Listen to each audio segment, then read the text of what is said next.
देखो question number ई में हमें बताना है कंपाउंड इंटरेस्ट सर्टेन सम पे 2 साल के लिए 12% पे 1590 रुपीज़ है। तो सिंपल इंटरेस्ट क्या होगा?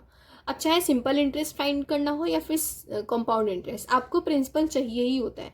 बिना प्रिंसिपल के आप कुछ भी फाइंड आउट नहीं कर सकते। यहाँ पे हमें CI गिवन है तो हमें SI फाइंड आउट करना है। तो कैसे करेंगे? रेट गिवन है 12%, टाइम जो है 2 years है, CI 1590 है, प्रिंसिपल हमें नहीं पता, बिना प्रिंसिपल के हम निकाल नहीं सकते। तो प्रिंसिपल फाइंड आउट करने के लिए क्या करना पड़ेगा? पहले CI का फॉर्मूला जो है वो लिखो। CI का फॉर्मूला होता है अमाउंट में से 1 को सब्ट्रैक्ट कर दो, ठीक है। ये CI निकालने का फॉर्मूला है। अब यहाँ पे लिखो CI 1590 इक्वल्स टू, प्रिंसिपल हमें नहीं पता, 1 प्लस R जो है वो 12 है अपॉन में 100 की पावर कितनी हो जाएगी? 2 हो जाएगी, -1। अब इसको फर्दर सॉल्व करोगे तो 1590 इक्वल्स टू P, ये 112 हो जाएगा ना, इसमें मल्टीप्लाई होके प्लस 112 अपॉन में 100 की इसका स्क्वायर -1। अब ध्यान से देखो इसको, ये A स्क्वायर नहीं होगा, A स्क्वायर और ये -B स्क्वायर, अगर यहाँ स्क्वायर लगा दो तो ये हो तो गया ना। 1 का तो कुछ भी स्क्वायर कर दो, 5-6 हजार कर दो, 1 ही आएगा। तो हमने इसको वहीं से कर लिया, A square -B square. A square -B square का फॉर्मूला होता है A प्लस B और A माइनस B। तो बस इसी तरीके से इसको पुट कर दो, P इंटू 112 अपॉन में 100 प्लस 1 और 112 अपॉन में 100 -1। इतना समझ में आया? इसको करने के बाद जब आप इसको क्रॉस मल्टीप्लाई करोगे तो ये 212 हो जाएगा अपॉन में 100, और ये फिर इसमें से सब्ट्रैक्ट हो जाएगा तो क्या बचेगा? 12 अपॉन में 100, और ये ब्रैकेट हटेगा तो मल्टीप्लाई हो जाएगा, और यहाँ पे P ऑलरेडी है ना, और ये यहाँ पे लिखना है 1590 एंड ये 1590, राइट। 212 एंड ये हो गया। अब देखो ये क्या करना है, ये जो है P इधर आ जाएगा, P की वैल्यू, और इस 100 दोनों 100 का मल्टीप्लाई इसमें हो जाएगा, और ये जो दोनों ऊपर है ना इसको डिवाइड कर देंगे। तो लिखो 1590 इंटू 100 डिवाइड करेंगे 212 इंटू 12, और ये P इक्वल्स टू हो गया। इतना समझ में आया आपको? अब बस हमें डिवाइड करना है। अब कैसे डिवाइड करेंगे? ये देखो 212 होता है, 2 से डिवाइड करोगे 2 1 जा 2 एंड 2 10 जा 20 एंड 2 6 जा 12, ठीक है। वैसे ही इसको 52 जा 12 होता है। अब फर्दर डिवाइड करोगे हो जाएगा 2 5 जा 10, 2 3 जा 6, 53 एंड 25 2 जा।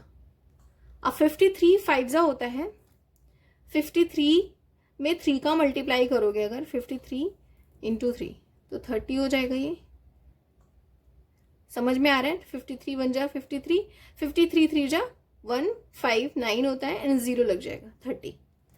अब देखो यहाँ पे 12 है, 6 2 जा 12 होता है, 52 जा 100 होता है, 6 1 जा 6, 6 5 जा 30। कैसे क्रॉस हो रहा है समझ में आ रहा है ना? बचा क्या वो लिख दो, सिर्फ ऊपर के नंबर ही बचे हैं क्या, 5 इंटू 50 इंटू 25, नीचे तो 1 हो गया।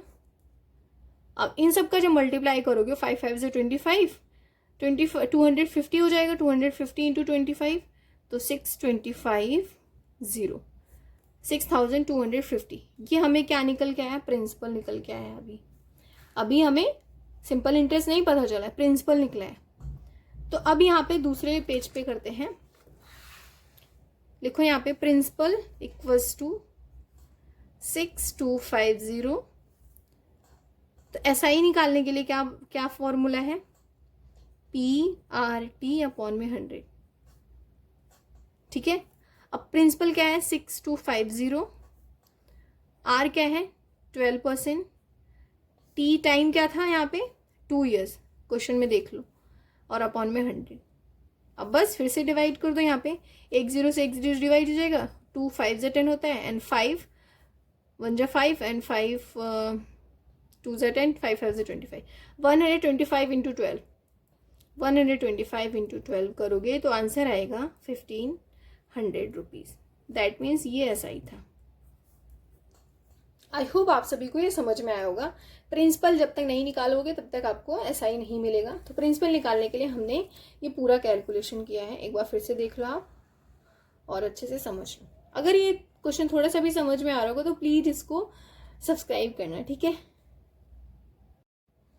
क्वेश्चन नंबर F में population of a town increase at the rate of 5% per annum. Find its population after 4 years. Time जो है 4 years है, रेट 5% है. If its present population is this, ये P हो गया इसका. तो हमें सब कुछ बता दिया है, तो बस वही फॉर्मूला लगा दो. रेट ऑफ इंक्रीज का मतलब भी बताया था मैंने, क्या होता है, प्लस होता है. Amount equals to P1 plus R upon में 100 की पावर n. तो अमाउंट फाइंड आउट करना है, तो प्रिंसिपल क्या है, 602,001 प्लस 5 अपॉन में 100 की पावर 4. अब ये 105 हो जाएगा 4 टाइम्स, क्योंकि पावर 4 है, राइट. अपॉन में 100 भी 4 टाइम्स हो जाएगा,